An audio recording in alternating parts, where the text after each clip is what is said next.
Įdomus dalykas.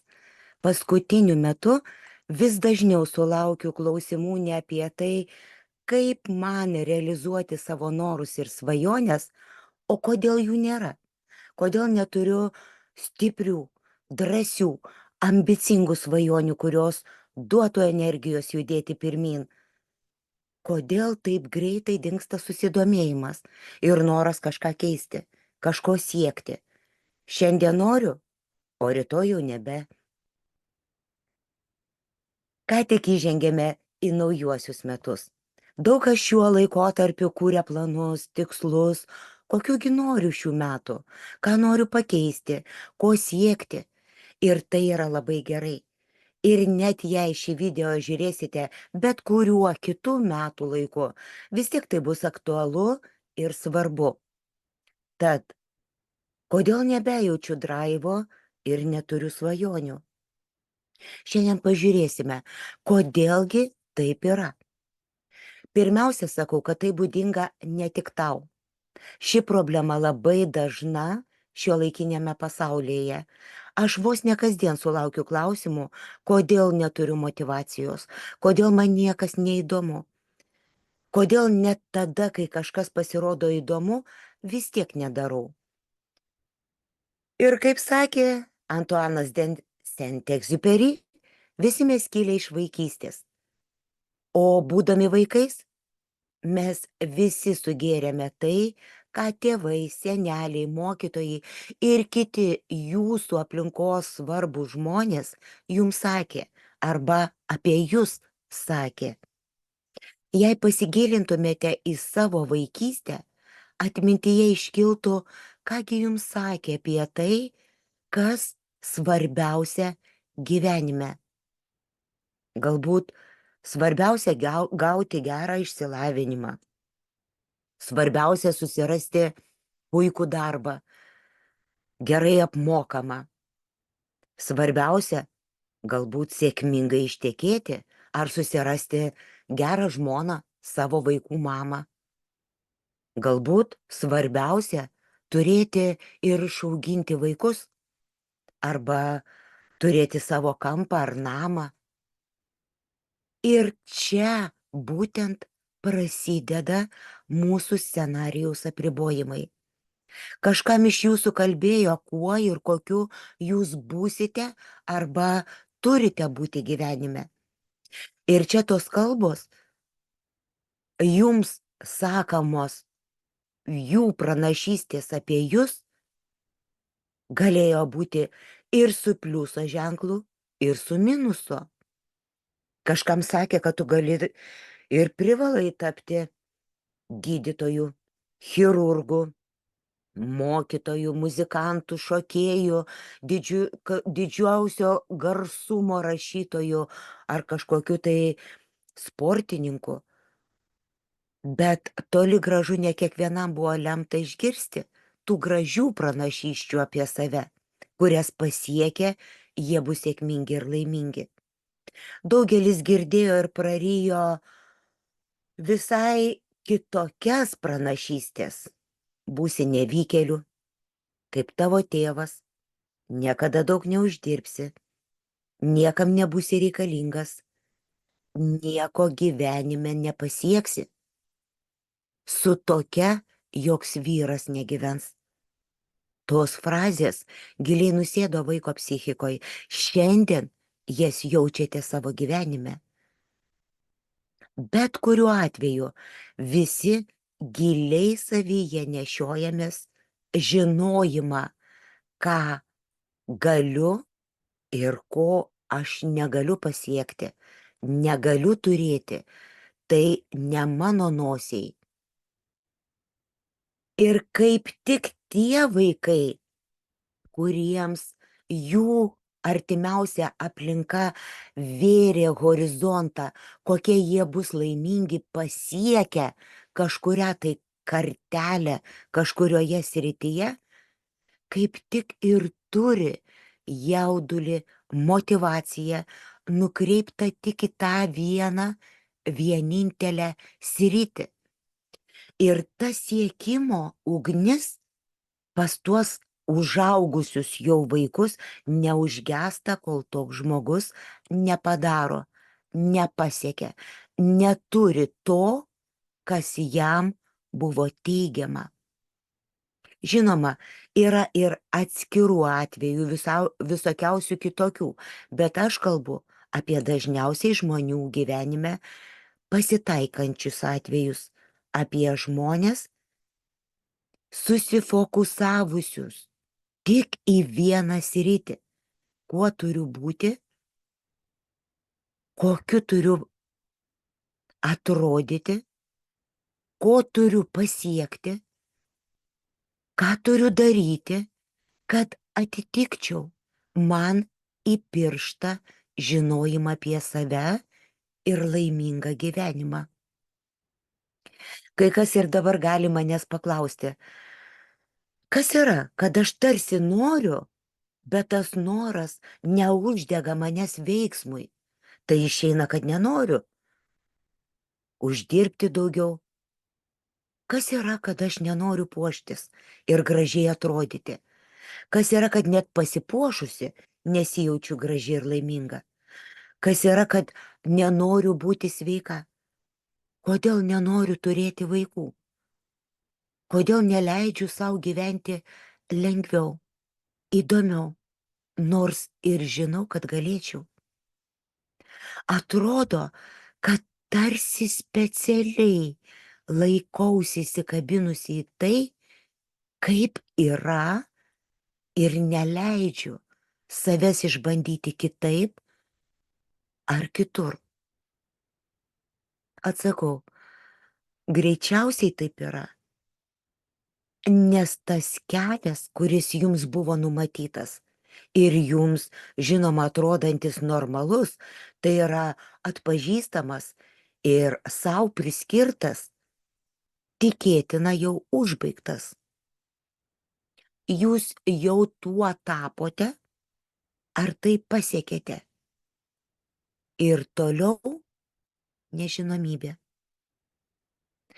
O jei į jūs buvo suprojektuotos neigiamos, nuvertinančios, jūs silpninančios projekcijos, nuostatos, sakant, kad nieko jūs nepasieksite, nieko gero gyvenime neturėsite, tai labai gaila, bet jūsų negalėjimas turėti svajonių, jų siekti ir džiaugtis kyla būtent iš to vidinio įsitikinimo, vidinio pojūčio, kad aš esu menkas, kad tai ne man laimingas gyvenimas, ne man būti mylimai, ne man turėti sveikus santykius su partneriu arba artimus ryšius su draugais, ne man būti įdomiai ar turėti kažkokius fainus pomėgius, jaustis svarbiu savo gyvenime. Visa tai ne man. Tad kas svarbu šioje mano kalboje? Pirmiausia, suvokti, kad daugelis pasiekė ribą, nesirealizavo tai, ką buvo užsibrėžę pasiekti, padaryti, turėti. Tai yra, išpildė jiems surašytą scenarijų. Pavyzdžiui, puikiai pabaigė mokslus, dirba tame darbe, kuriame ir norėjo, turi šeimą, vaikus, butą ar namą. Ir kas toliau? Ką daryti toliau? Tai yra viskas kaip ir pasiekta. Galbūt belieka tik ramiai nugyventi. Žinoma, jūs aplinkui matote, kad yra daug visokių įdomių galimybių. Bet apie tai galvojant, jokio draivo nėra. Jos neįkvepia pokyčiui ar veiksmui. Antras kelias, kai kažkas iš jūsų nusisukate, nueinate nuo to jums nupiešto scenarijaus rėmų. Kai jums sakė, kad jums nepasiseks, O jūs sakote, man pasiseks. Kai sakė, kad nieko gyvenimo neturėsi, tu sakai, aš turėsiu viską, ko noriu. Kai sakė, kad tau tai neįmanoma, tai ne tavo nosiai, o tu sakai savo, man tai galima ir įmanoma.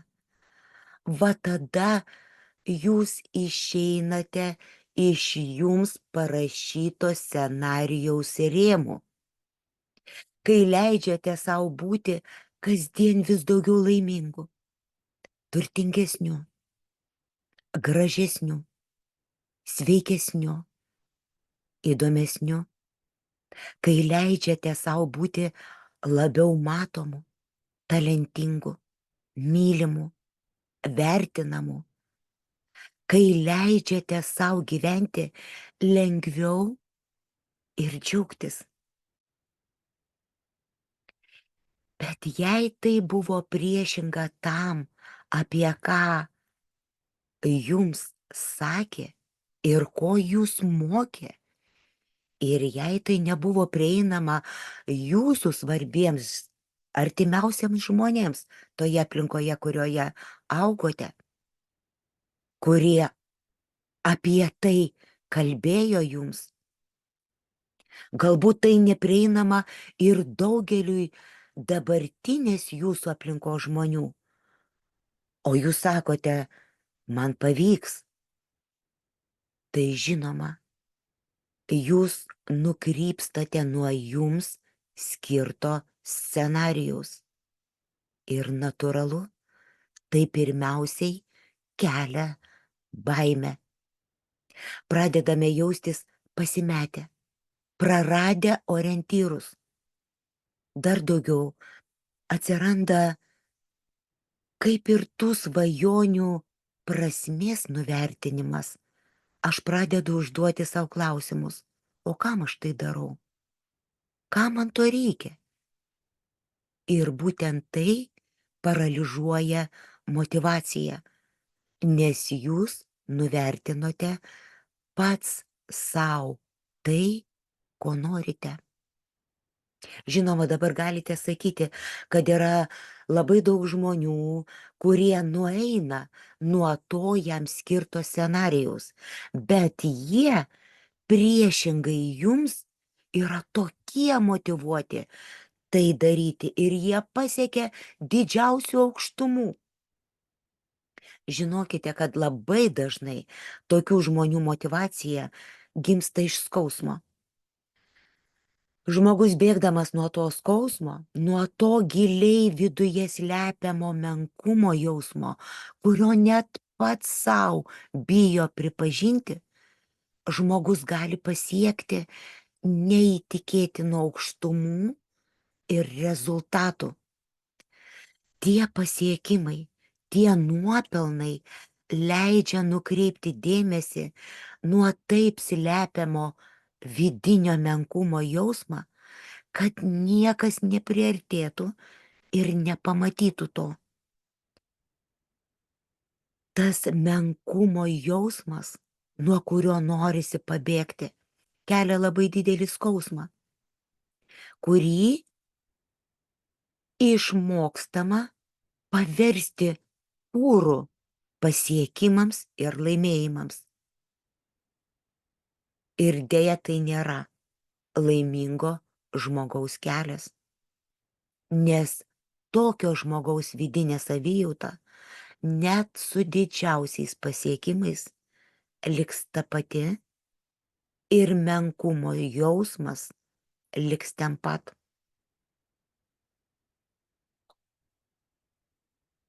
Ir yra dar vienas kelias išeiti iš jums sukurto scenarijaus rėmų. Tai kelias gimstantis iš meilės savo, iš smalsumo, dėkingumo. Mes atėjome į šį pasaulį pragyventi tokią nedidelę atkarpą ir tam turime daugybę galimybių. Kai pradedame rinkti save, ieškoti ir rasti savo prasmę gyventi, mes suvokiame, kad tai užtruks kurį laiką, nes mes nebeturime orientyrų. Mums reikia atrasti naujus savo orientyrus gyvenime, nes esami nebetinka ir dėl to ištinka toks neapibrėžtumo jausmas, kuriame nieko nepadarysi. Tiesiog reikia išbūti kurį laiką tam, kad atrastum naujus orientyrus. Ir jūs galite padėti savo išbūt šį laikotarpį, išmokdami klausinėti savęs. O kas man teikia džiaugsmą? Kokį pėdsaką noriu palikti po save šiame gyvenime? Kaip aš noriu, kad mane prisimintų, kai manęs jau nebebus? Kokią dieną aš šiandien noriu nugyventi? Arba kieno danguje galiu šiandien būti vaivorykšte? Ir kai žmogus pradeda užduoti savo prasmingus klausimus, jo gyvenimas tampa prasmingu. Ir jei šiandien jaučiatės praradę orientyrus ir nebežinote, kokį gyvenimą norite gyventi toliau, pradėkite nuo klausimo. Kokį žinojimą jums perdavė apie tai, ką jūs turite pasiekti gyvenime, ką daryti, turėti, kokiu būsite jame, kai užaugsite. Ir kokius pavyzdžius jums rodė, ką jūs matėte savo aplinkoje, kaip atrodė tie žmonės jūsų aplinkos, ko jie siekia gyvenime ir kaip tvarkėsi jame. Galbūt kažkas pabėgo į alkoholį, apatiją, depresiją, nusivertinimą ir nuvertinimą, agresiją ar pyktį ant visų ir viso pasaulio. O su kokiu elgesiu ir kokiomis gyvenimo sąlygomis sutiko jūsų artimieji, kas buvo jų vertybės. O gal matėte savo aplinkoje ar kažkur šiek tiek tolėliau, kad kažkas ėmė gyvenimą į savo rankas ir pradėjo veikti, atsikeldavo ir prisikeldavo po sunkiausių patirčių ir nesėkmių. Visi mes turime skirtingas patirtis, bet jos turėjo tiesioginę įtaką jums iki šiol.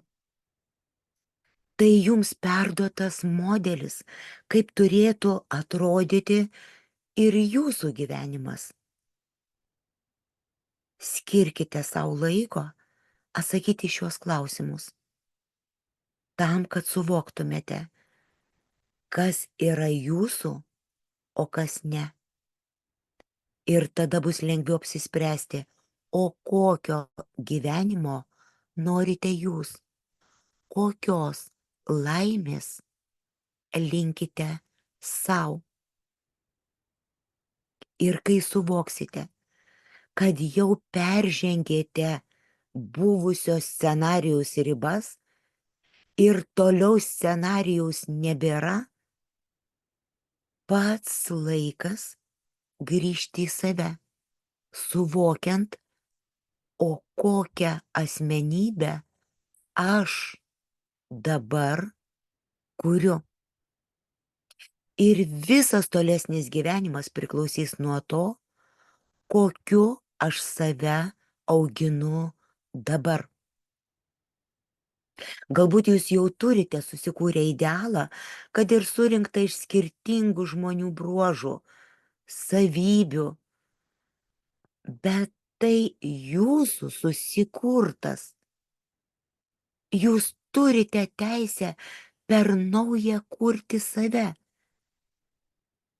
Ir kai jūs jau turėsite savo vidinį idealą, kokiu aš noriu būti, jūs vėl turėsite orientyrus.